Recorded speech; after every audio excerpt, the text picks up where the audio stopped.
Okay, it's 2:53 in the morning. We are just south of Charleston, headed for St. Augustine. I'm going to talk about night running a little bit. We left Wilmington, North Carolina about 9 o'clock this morning. And been at sea all day and all night. And we'll talk a little bit about what it's like running at night.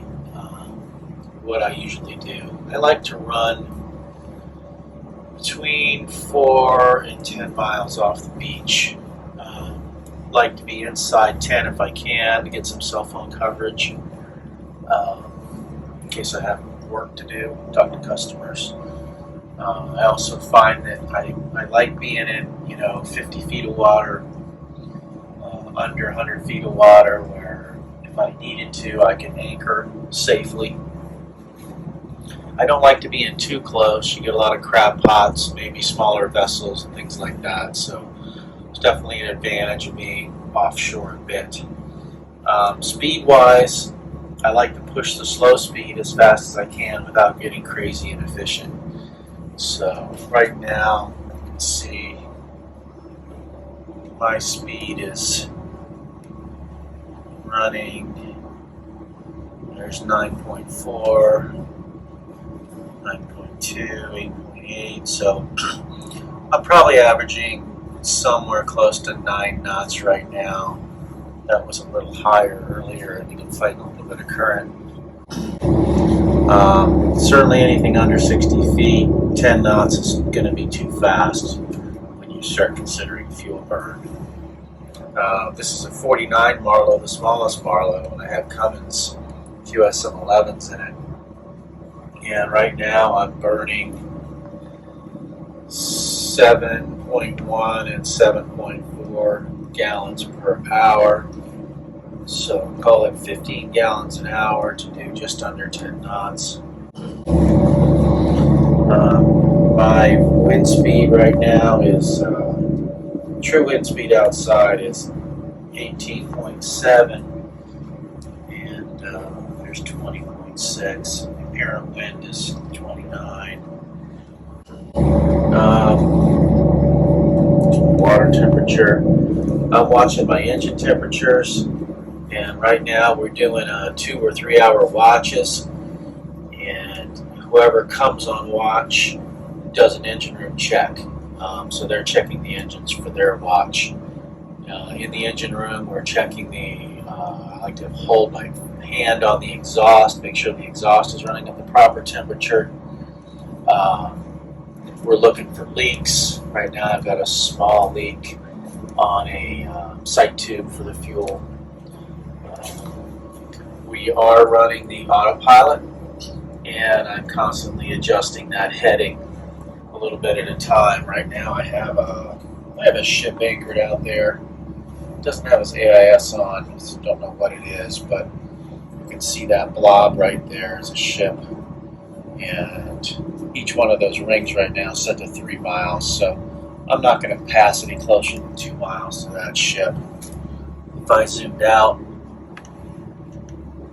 you would see I have the radar overlay on.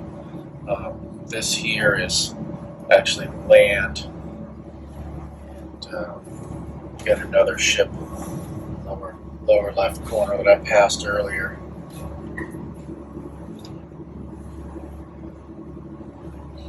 Look at the bigger picture here.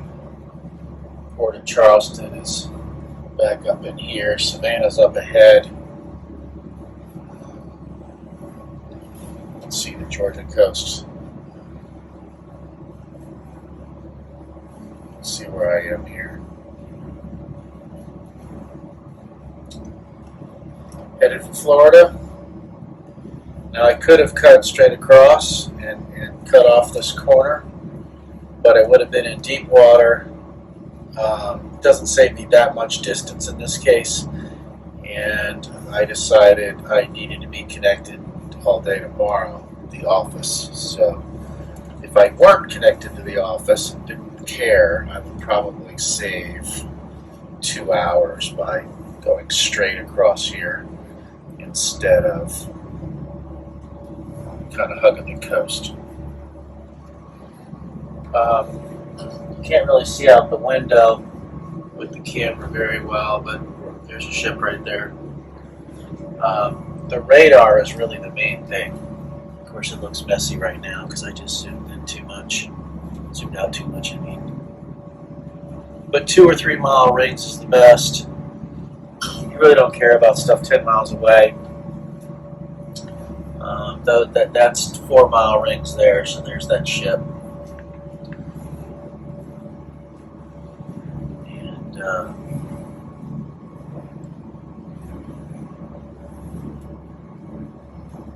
there's your 3 mile ring. Pretty simple. You're running at night, you've got to get the boat really dark.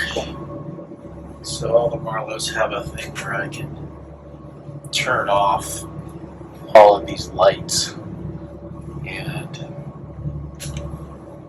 it dims them. And this gauge here, I can dim that for night running, which I've done. And I can look at all my tanks here like I would during the day, but it's not blinding. Your stabilizers, it's so dark I can't find them. Here they are. Your stabilizers normally look like that, but they have a dimming function as well. So I know they're working. I don't need that on.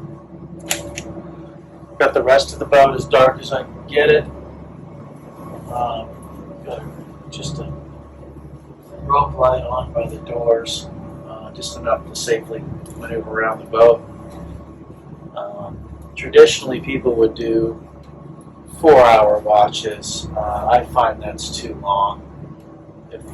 If you get a cat nap that's an hour, hour and a half, you're good for another couple hours. Now, if you had 3 people instead of 2, then maybe a longer watch is doable. But we're doing just fine with 2 to 3 hour watches. Really don't need 2 people here very often. Maybe going through a really busy, congested area, like we went through the approach to Charleston. It was pretty busy. It's good to have a couple people looking for moving boats and helping analyze what you're seeing on the radar screen, because you really don't see much out the window. You're really instrument flying at night. But between the chart plotter with the radar overlay, the dedicated radar screen, I do have a FLIR camera. The FLIR is useful inshore. It's stuff that's closer up. You're looking for markers, you're looking for crab pots. But I find the FLIR offshore is really not near as useful as the radar. By the time you see it in the FLIR at 10 knots, you're going to hit it. So if you're dependent on the FLIR, you're kind of staring too close in front of you. I think you're better off using the radar and looking at stuff well in advance of when you need to take action. So that's all I've got right now. Thank you.